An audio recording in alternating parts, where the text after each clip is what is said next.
The man who walked across America barefoot just gave up his life's work, and nobody saw it coming. Let me tell you about Eustace Conway, because his story is unlike anything you've ever heard. This isn't about some reality TV star playing pretend in the woods. This is about a man who actually lived a life that most people only dream about in movies. But recently, something happened that shocked everyone who knew him.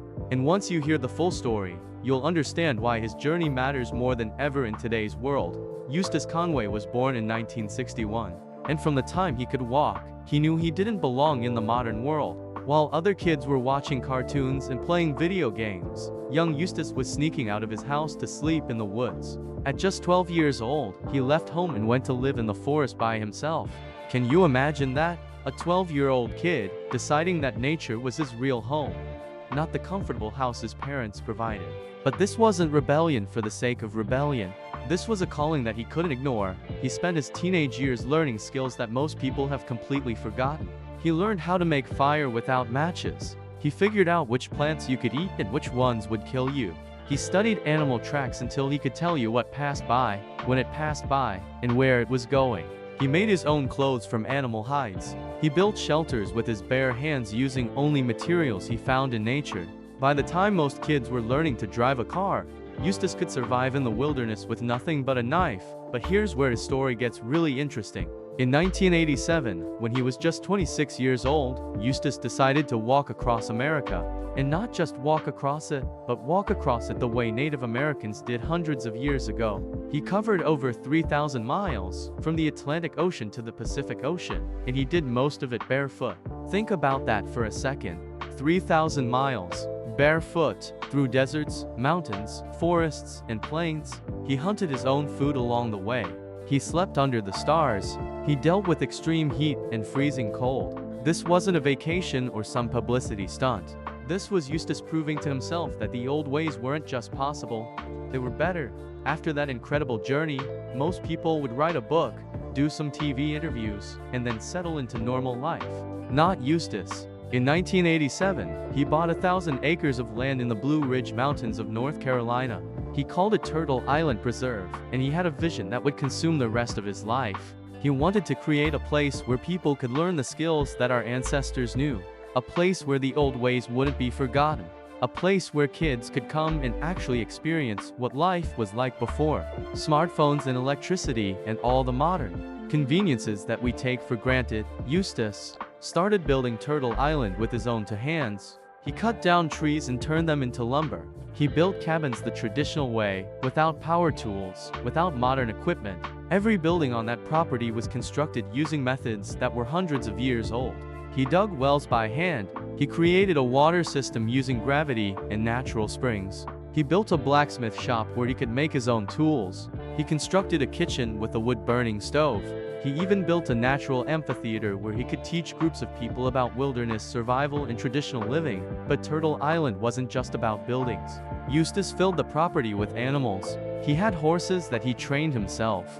He raised goats for milk and meat. He kept chickens for eggs. He had gardens where he grew vegetables using only organic methods. Everything on Turtle Island was designed to be self-sufficient. If the power grid failed tomorrow, if society collapsed, Turtle Island would keep running just fine.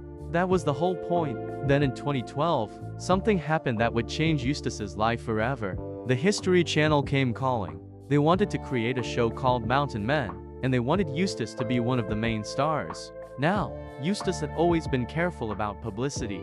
He didn't want to be famous. He wanted to teach people, but he saw the show as an opportunity to reach millions of people with his message about traditional living and self-sufficiency. So he said yes. Mountain Men became a huge hit.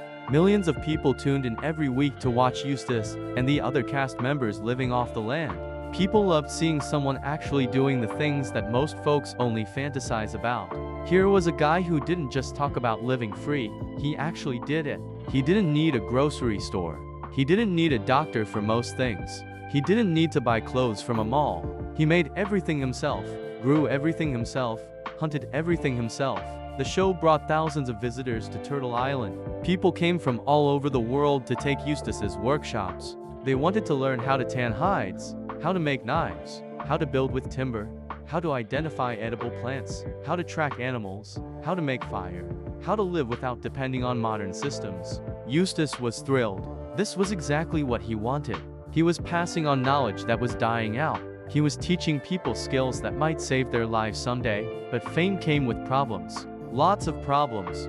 First, the local government started paying attention to Turtle Island. They noticed that Eustace's buildings weren't up to modern building codes. Well, of course they weren't. They were built using 18th century methods. That was the whole point. But the county didn't care about the educational mission. They wanted everything to meet current standards. They wanted permits and inspections, and all the bureaucratic red tape that goes with modern construction. Eustace fought back. He argued that Turtle Island was a historic site, an educational facility, not a regular residence. He said that forcing him to modernize everything would destroy the very thing he was trying to preserve. The battle went on for years. There were court cases. There were fines. At one point, the county threatened to shut down Turtle Island completely. The stress was enormous. Here was a man who had dedicated his entire life to preserving traditional knowledge, and the government was threatening to destroy it all because of paperwork. But Eustace kept fighting. He got lawyers involved. He rallied his supporters. People from all over the country wrote letters and made phone calls supporting Turtle Island. Eventually, Eustace won most of his battles with the county. They reached compromises that allowed Turtle Island to keep operating while meeting certain safety standards. It wasn't a complete victory, but it was enough to keep the dream alive.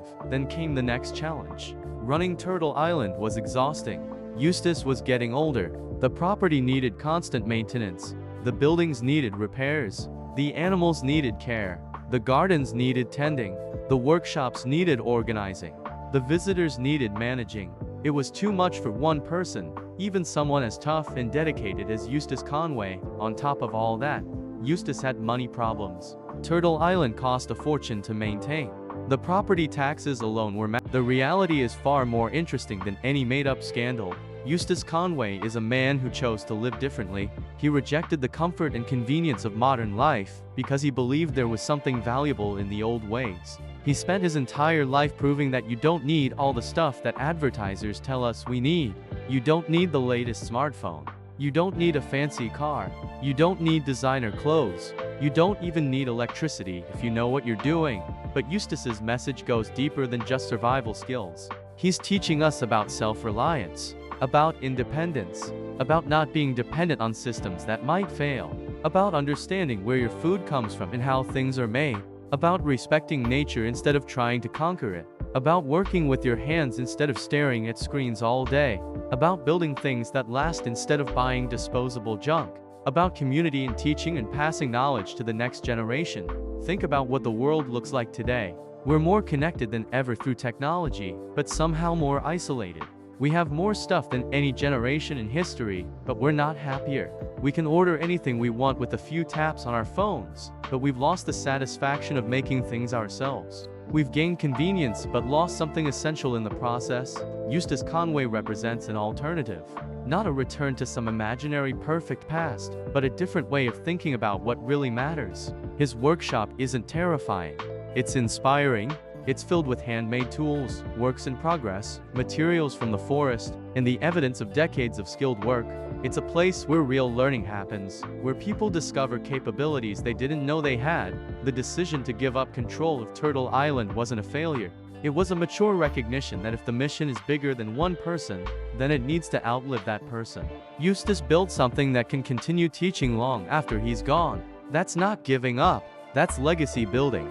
That's ensuring that the knowledge he spent his life mastering doesn't die with him. And that's exactly why his story matters. We live in a world where ancient skills are disappearing, where knowledge that kept humanity alive for thousands of years is being forgotten, where we're becoming more dependent on complex systems that we don't understand and can't fix ourselves. Eustace is fighting against that forgetting. Every person he teaches, every workshop he runs, every episode of Mountain Men that airs, is a small victory against the loss of these valuable skills. So here's what you need to understand. Eustace Conway isn't just some eccentric guy playing in the woods. He's not just a reality TV personality. He's a living link to a way of life that we've almost completely lost. He's a teacher, a builder, a preserver of knowledge. And yes, he's faced setbacks. He's dealt with legal problems, financial troubles, natural disasters, and the simple fact of getting older. But he's still there, still teaching, still fighting to keep Turtle Island alive, still proving every single day that there's another way to live. The real story isn't about anything terrifying in his workshop. The real story is about a man who had a vision and spent his entire life making it real, even when the world tried to stop him at every turn. Subscribe to see how the story continues to unfold, because this chapter isn't finished yet.